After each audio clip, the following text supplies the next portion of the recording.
Vamos a iniciar la cuarta fecha de este evento, Investigaciones en Humanidades, Resultados y Aportes. Iniciamos con la mesa Arquitectura del Intermedio Temprano con el doctor Rafael Vega Centeno, quien va a presentar la ponencia titulada La trama urbana del complejo Maranga en la época de la cultura Lima. Rafael Vega Centeno es profesor principal del Departamento de Humanidades de la Pontificia Universidad Católica del Perú. Es doctor en antropología por la Universidad Estatal de Arizona, Estados Unidos. Además es licenciado en arqueología por la Pontificia Universidad Católica del Perú. Se ha desempeñado como docente en la Facultad de Letras y Ciencias Humanas y en la Escuela de Posgrado de la PUC. Se ha especializado en el estudio de la organización espacial de asentamientos y su posicionamiento territorial como reflejo de dinámicas sociopolíticas. Sus principales proyectos de investigación se han centrado en el periodo arcaico tardío en el Valle de Fortaleza Paramonga y las épocas tardías de la cuenca sur del río Yanamayo, Sierra de Ancash. Entonces, con esta presentación, profesor, le dejo entonces a usted para... Muchas gracias. Bueno, con esta presentación yo quiero exponer los avances de una investigación en curso que ha estado orientada a entender las características del espacio urbano generado en el Valle Bajo del Rímac, ¿no?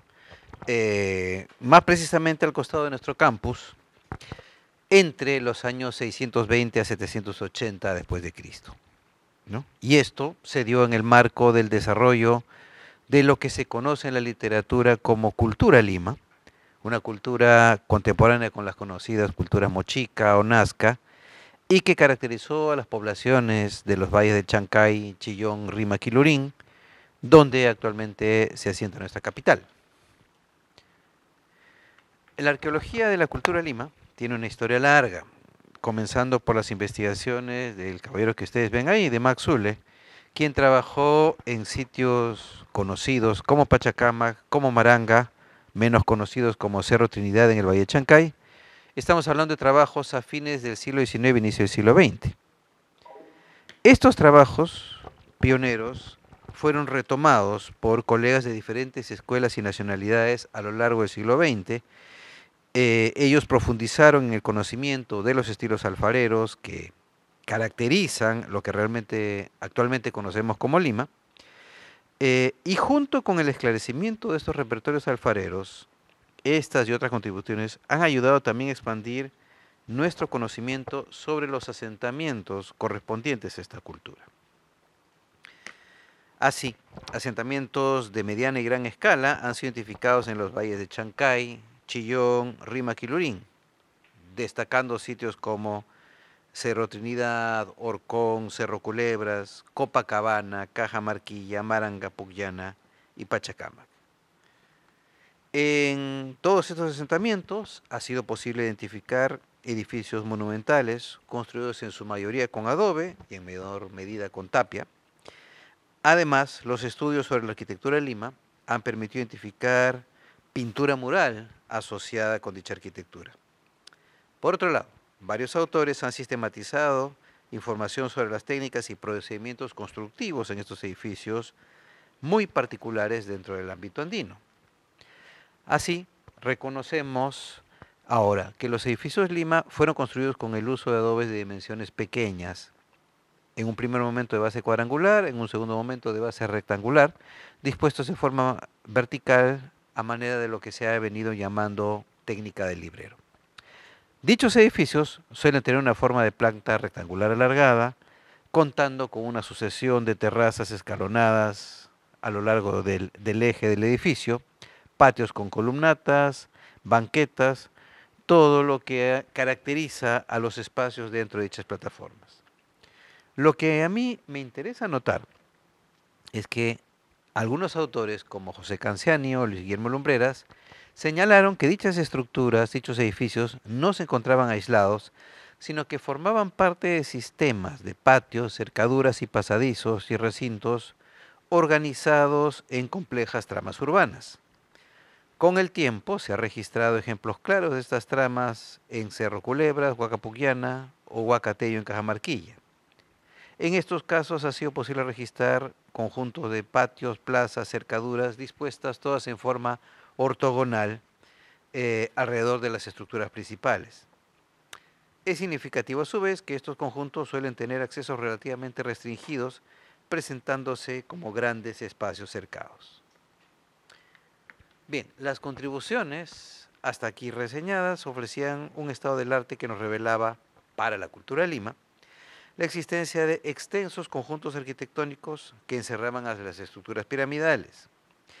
Este escenario, prometedor para entender las dinámicas sociales detrás de la configuración de los centros de poder de la cultura de Lima, carecía, sin embargo, de estudios sistemáticos que permitan avanzar a entender las características de estos conjuntos y sus articulaciones, así como las actividades que allí se llevaban a cabo. Huacapuquiana, en Miraflores, es el sitio en que más se ha avanzado para entender este tipo de espacios. Al respecto, Isabel Flores, incansable investigadora de este sitio, señaló que en lo que ella llamaba el sector administrativo, cito textualmente, podrían haberse llevado a cabo las actividades relacionadas con la organización de los trabajos y recepción y redistribución de los tributos. Señalaba en otra parte haber encontrado en algunos recintos evidencias de cocción de alimentos.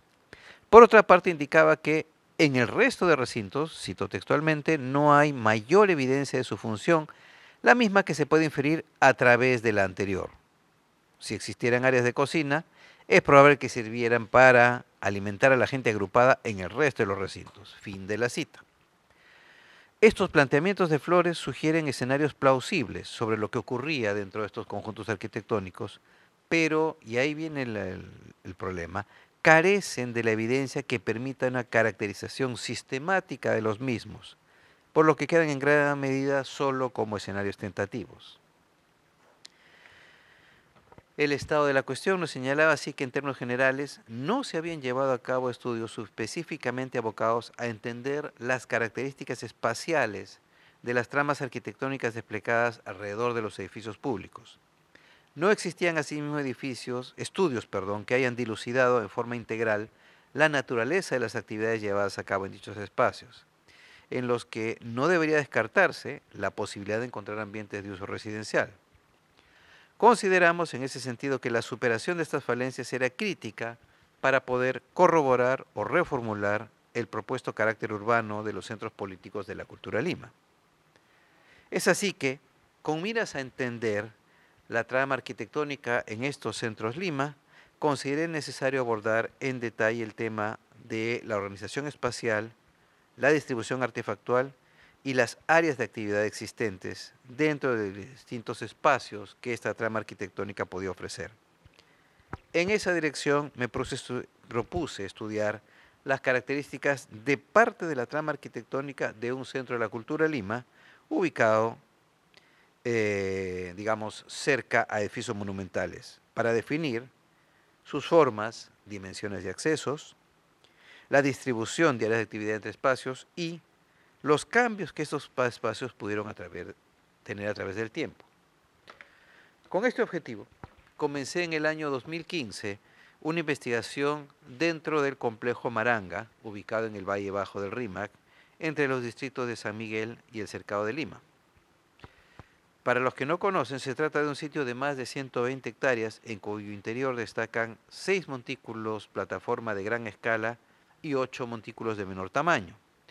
El sitio se ubica en la actualidad dentro de los terrenos del Parque Las Leyendas, de la Universidad Católica, de la Universidad de San Marcos y entre las urbanizaciones Pando, etapa 8 y etapa 9. Quiero subrayar que hablo de un solo sitio, porque es frecuente que, debido a la expansión urbana, que ha terminado seccionando al complejo Maranga, se trate a los diferentes edificios que lo componen como sitios aislados. Así encontraremos en la literatura que se habla de trabajos en Huaca San Marcos o en Huaca Potosí Alto o en la Huaca 20, como si fuesen sitios en sí, cuando en realidad son sectores de un mismo conjunto que contaba con una coherencia interna que lamentablemente vamos perdiendo día a día.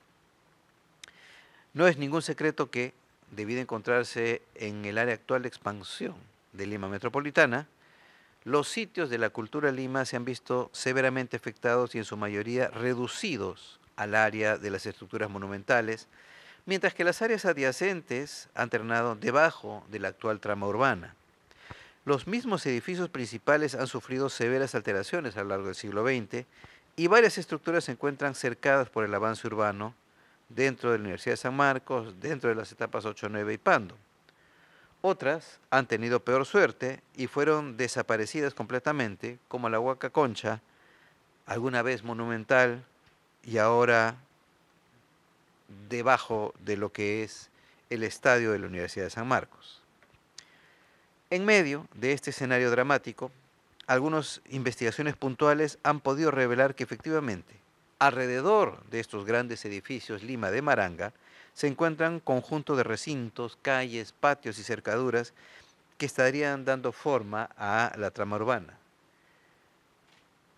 Esto se ha encontrado al costado de la Facultad de Ciencias Sociales en San Marcos, también en las inmediaciones de la Facultad de Química en la misma universidad. En la Huaca 33, dentro del Zoológico Parque de las Leyendas, se ha encontrado un conjunto semejante. Y, por último, tenemos un conjunto residencial importante estudiado en el sector llamado Huaca 20, en el ángulo noroeste del campus de nuestra universidad. Los espacios donde poder estudiar esta trama, sin embargo, están en su mayoría debajo del cemento, en las calles o en los pisos de las casas o de distintas instituciones. Existen, sin embargo, extensas áreas, unas 30 hectáreas, libres de construcciones, ubicadas principalmente en los terrenos del Parque de las Leyendas, y esas han sido el lugar de nuestro trabajo, como una de las últimas oportunidades para entender cómo se organizaba la trama urbana de Maranga. En efecto, dentro de los terrenos del Zoológico Parque de las Leyendas existe un área de unas 5 hectáreas ubicada entre las Huacas 31 y 20A, a unos 50 metros al suroeste de Huaca Potosí, que es el montículo más grande, más cercano. En esta zona, debido a excavaciones realizadas con maquinaria pesada en la década de 1980, se identificó un canal en cuyo cauce se encontraron varios contextos funerarios, así como evidencias de muros de adobe rectangulares y pisos asociados con material de la cultura Lima, que sugerían la existencia de un conjunto de espacios comparable con otros sitios que ya hemos mencionado. También algunas excavaciones restringidas que llevó a cabo la Dirección de Arqueología del Parque de las Leyendas pudieron definir que las evidencias arquitectónicas se extendían a lo largo y ancho del área entre las Huacas 30 y 20A. Por último, los trabajos ya realizados por nosotros el año 2015 permitieron obtener el registro o un registro estratigráfico del área, identificando que en esa zona por lo menos podía definir una secuencia de 6 pisos ocupacionales asociados con muros de adobe, recuperándose además 18 fechas radiocarbónicas que permitían fechar esta área con seguridad entre los años 620 a 780 después de Cristo. El material recuperado en estos trabajos de excavación confirmó que los contextos allí documentados correspondían a la ocupación Lima en sus fases de mayor apogeo dentro de Maranga. El área en cuestión era, por lo tanto, un área propicia para esclarecer en mayor escala la organización espacial de este sector del complejo Maranga, incluyendo áreas de arquitectura formal y contando además con la posibilidad de, a partir de nuevas técnicas analíticas, obtener un registro detallado de evidencias relacionadas con las actividades allí realizadas, pudiendo además, a partir de un registro estratigráfico detallado, identificar cambios de usos y funciones de los espacios en el tiempo. Era conocido por la literatura preexistente y por nuestras propias excavaciones que los espacios arquitectónicos solían encontrarse limpios al momento de ser excavados, hecho que complicaba la posibilidad de identificar las áreas de actividad allí desarrolladas. Por esa razón se decidió probar la aplicabilidad de 2 estrategias de recuperación de información artefactual y ecofactual mediante técnicas de laboratorio. La primera fue la recuperación de sedimentos de los pisos de ocupación para análisis palinológicos y la segunda fue la recuperación de bloques de sedimentos para análisis micromorfológicos. El análisis palinológico se realizó con sedimentos recuperados en los pisos que señalé habían sido identificados en el año 2015.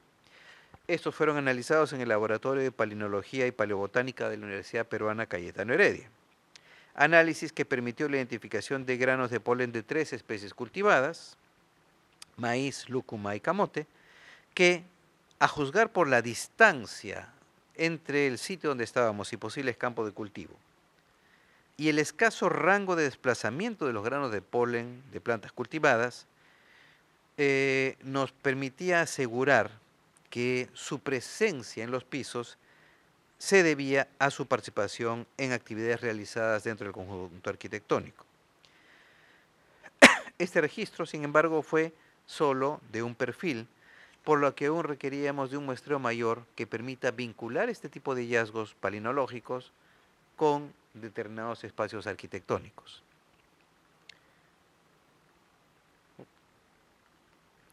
El análisis micromorfológico se realizó con bloques de pisos recuperados en una excavación llevada a cabo en el año 2017.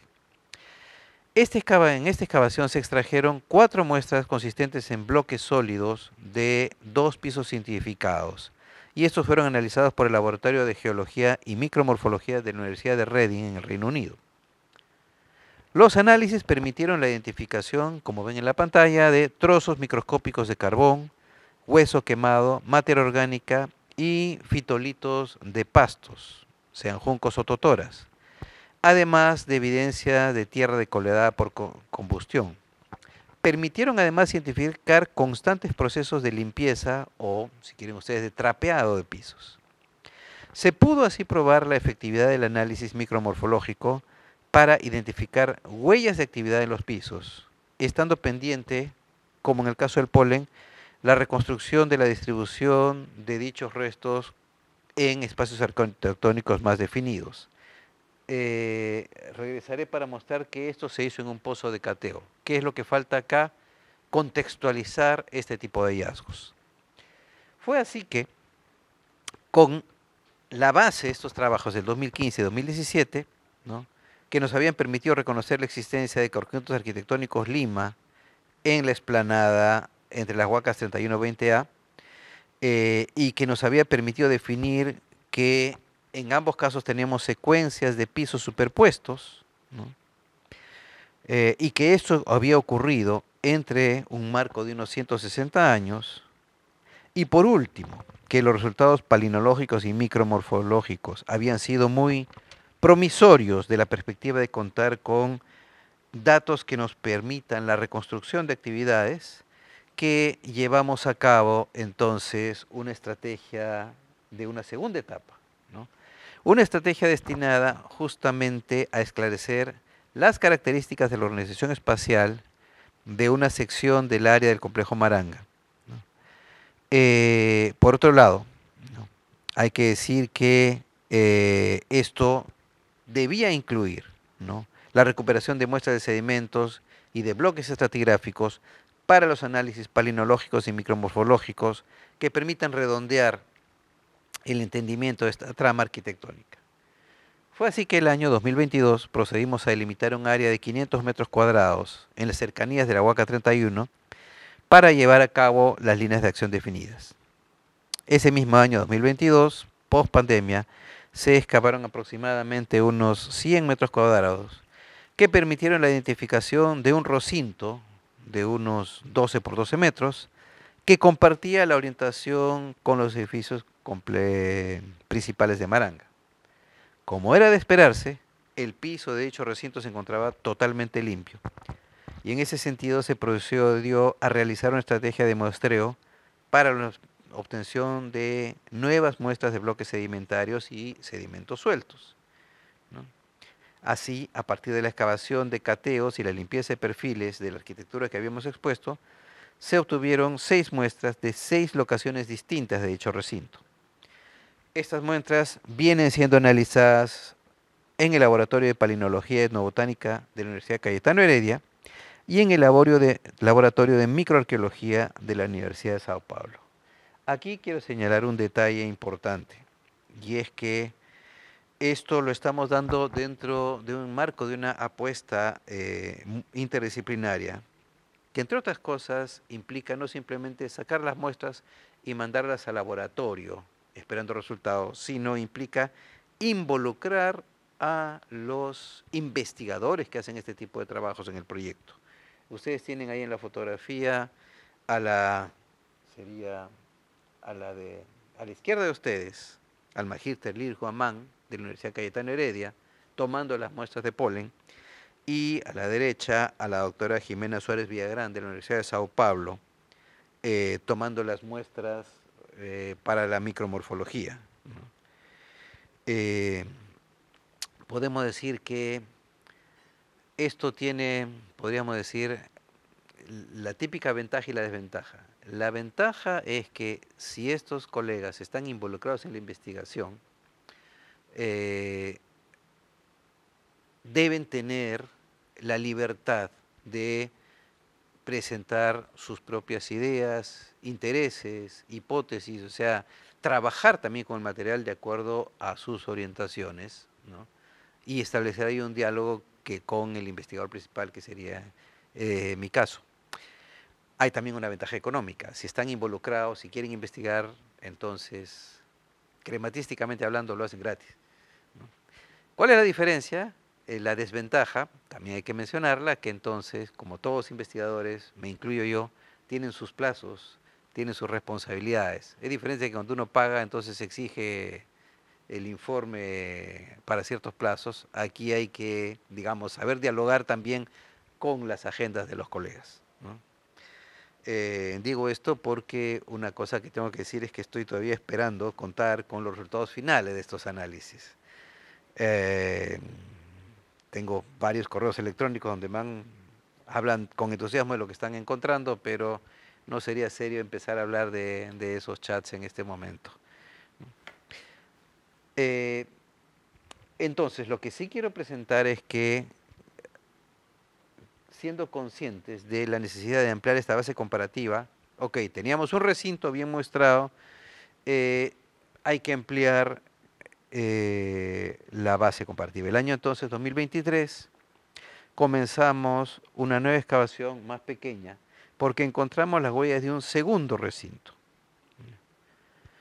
Hicimos una trinchera más o menos pequeña, 15 por 2 metros, ¿no? Siguiendo uno de los muros de este recinto hasta, como pueden ver, este,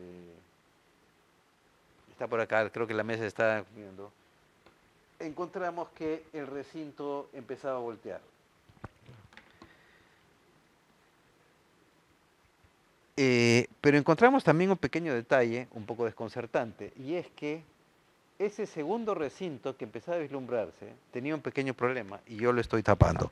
Y es que había todo un conjunto de arquitectura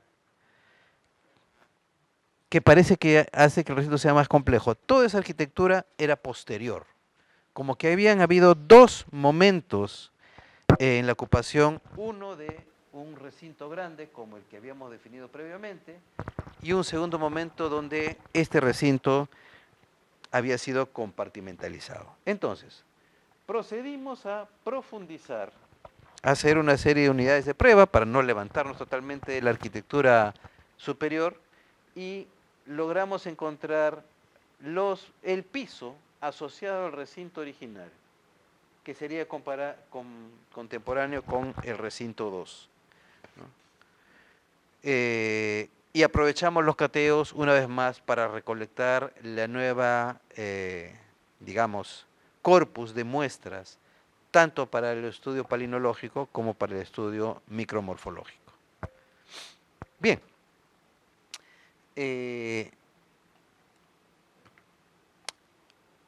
como dije, estamos a la espera de los resultados, y este año comenzamos otro nuevo proyecto piloto, que es, teniendo una extensión considerable,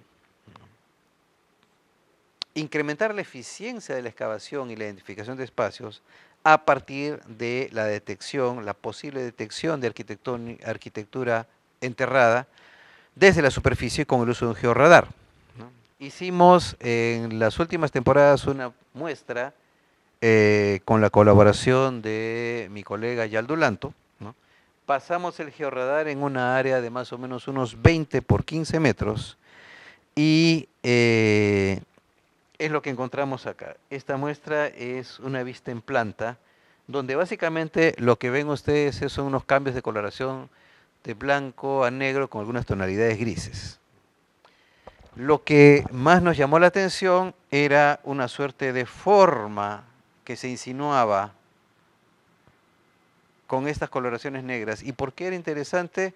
Porque si esto lo pongo en el plano, coincide con la orientación de los otros recintos, ¿no? Bien, vino la excavación y algunos hicimos como 5 pozos de prueba después para evaluar qué tanto esto funcionaba o no. En algunos resultados no fueron concluyentes, salvo en uno de ellos. Creo que aquí ustedes deben ver el cuadrado donde está el cateo, la mancha negra y nos apareció la cabecera de un muro. Como que esto es, digamos, no sé si ustedes conocen de esos trabajos con georradar, no existe, no es una técnica perfecta, tiene mucho que ver con el aparato, el tipo de terreno y hacer uno y otro experimento hasta que uno tenga claramente la familiaridad de en ese terreno qué cosa es lo que ofrece la lectura del radar. Dicho de otra manera, esto se va a incrementar suficiente conforme siga explotando allá el Dulanto y vaya y pase por distintos lugares, hasta que lo que ahora estamos leyendo con cierta dificultad, ¿no?, el operador ya lo lea con mucha más claridad, ¿no? Lo que he podido ver en todos estos años trabajando con georradar es que la máquina puede incrementar mucho su eficiencia, pero es el operador clave acá, ¿no? Es el que sabe leer esto que nos va a dar las respuestas satisfactorias. Bien, hay que mencionar que en esta zona no trabajamos solos, tenemos un socio estratégico, que es la División de Arqueología del Parque de las Leyendas, ¿no? Dentro de sus objetivos, que son la promoción del patrimonio, ellos, por ejemplo, han trabajado también en esta zona. Esta es mi zona. Aquí es donde yo he trabajado, aquí es donde se pasó el georradar.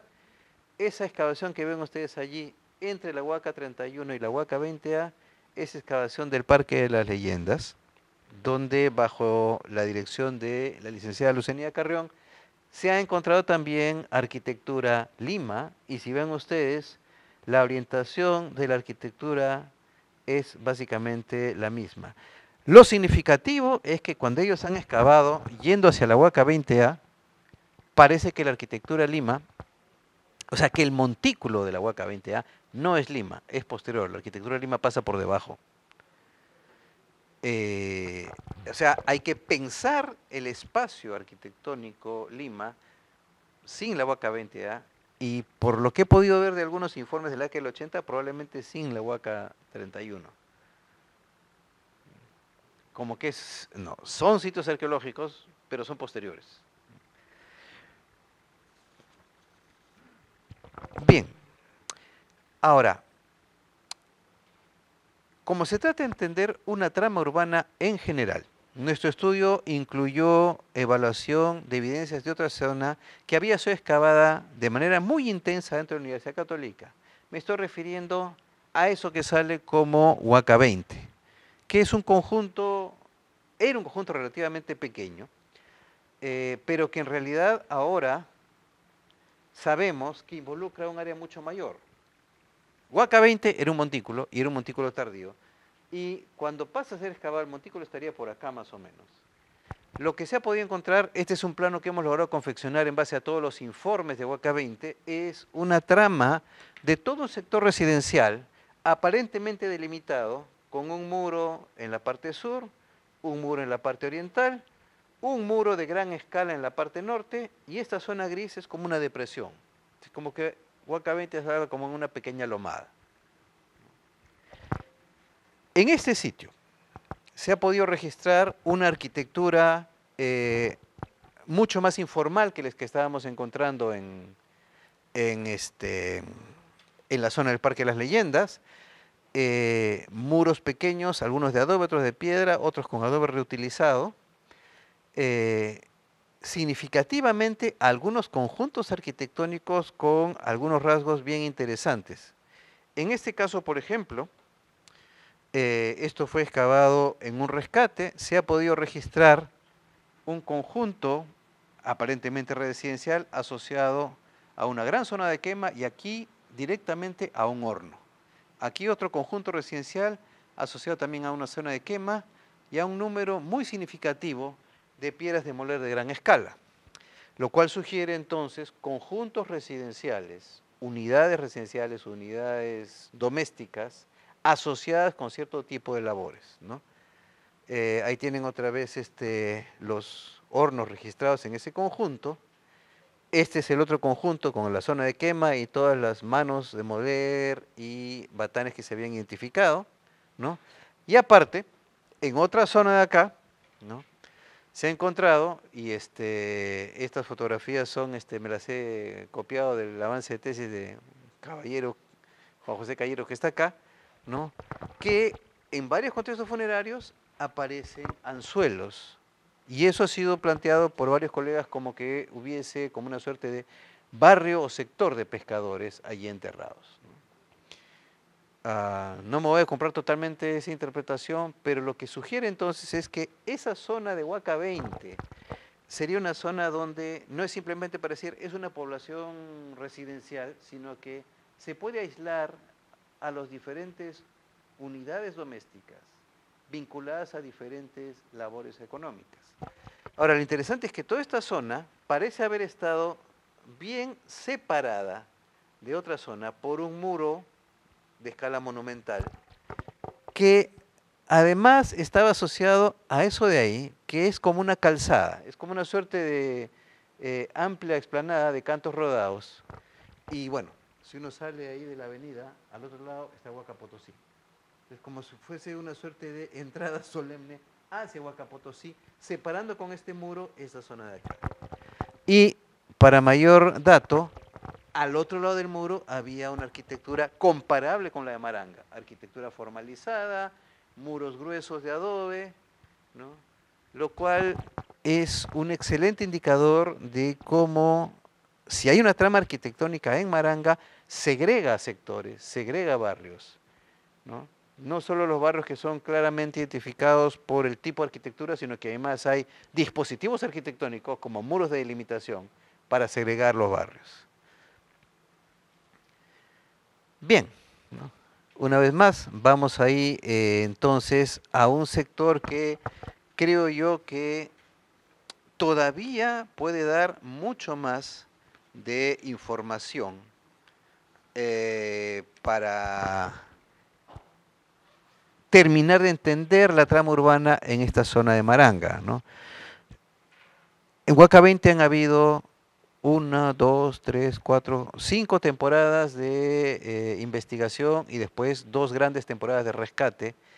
Y si bien han habido esfuerzos encomiables, creo que unas 4 o 5 tesis, un libro que he buscado sintetizar, se pueden imaginar, cuando estamos rescatando esta área, la cantidad de información todavía para procesar es enorme, ¿no? Esta es, digamos, una primera aproximación.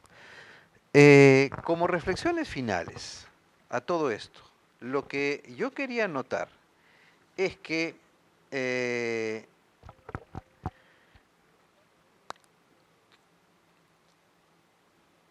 si queremos empezar a contestar cuál ha sido la trama urbana del complejo de Maranga, lo primero que hay que decir es que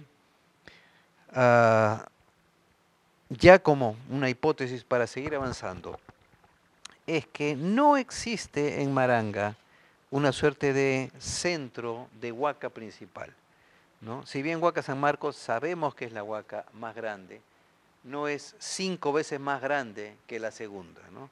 Huaca Concha, desaparecida lamentablemente, era una huaca también de gran escala. Huaca Middendorf, ubicada dentro del Parque de las Leyendas, también lo es. Huaca Potosí Alto de la misma manera. Por otro lado, los otros edificios que vemos ahí de menor tamaño no son necesariamente mucho de menor tamaño. ¿A qué voy con todo esto? Que probablemente cuando pensemos en Maranga como un conjunto general, más que hablar de la trama de Maranga, hay que hablar de las tramas, ¿no? Probablemente lo que hemos estado hablando, que es la arquitectura de este sector, Huaca 20 está acá, todo esto tenga que ver con este que es el edificio principal de la zona, ¿no? Probablemente algo semejante habría que ver si es que vemos alrededor de Huaca Middendorf. Bueno, no sé cuánto se pueda ver alrededor de Huaca San Marcos. Está claro que esto que existe ahorita al costado de Ciencias Sociales está vinculado con lo que fue Huaca Concha, ¿no? Y esto, creo yo, tiene que ver con la constitución, yo digo, de las entidades de poder en el caso Lima. Podría poner un plano de Cajamarquilla, de Catalina Huanca, de otros sitios. Es raro encontrar un sitio Lima con una sola estructura. Los más grandes siempre son un conglomerado de edificios. Y está por defenderse una tesis sobre un edificio en Catalina Huanca. Es la primera vez que tenemos un plano completo de un edificio de estos Lima. Y la tesis tiene una idea muy interesante. La tesis dice que esto es un palacio, ¿no? Claro, la palabra palacio ya nos genera escozor porque dice, no, eso viene del extranjero, que esto, que el otro. Y el argumento, atendible creo yo, es que palacio es básicamente una unidad residencial de élite que además tiene otro tipo de funciones, de audiencia, de recepción, de interacciones políticas. Bien.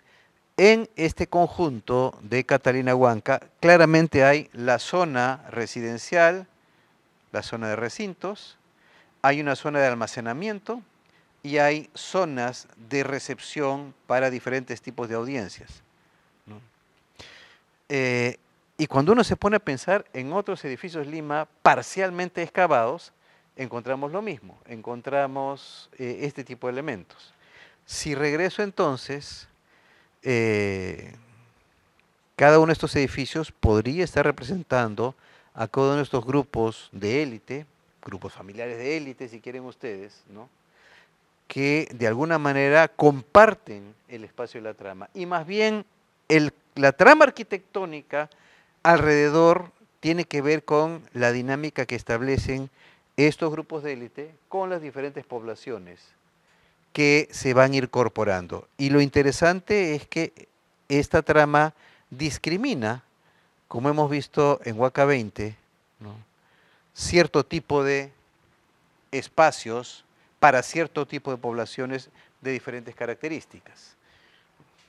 Bien, el desafío entonces a futuro es poder terminar de esclarecer, o por lo menos avanzar en esclarecer los detalles de qué se lleva a cabo en lo que llamamos arquitectura formal, ¿no? Qué es lo que encontramos y no encontramos en los sectores de arquitectura menos formal, por decirlo de alguna manera, ¿no?, para ir entendiendo cómo es que, típico de una trama urbana, se discriminan sectores, no se discriminan sectores y sobre todo, cómo es que estos sectores estarían articulando. Bien, ya me están cortando la cabeza con el tiempo, creo que ahí podemos cerrar. Muchísimas gracias.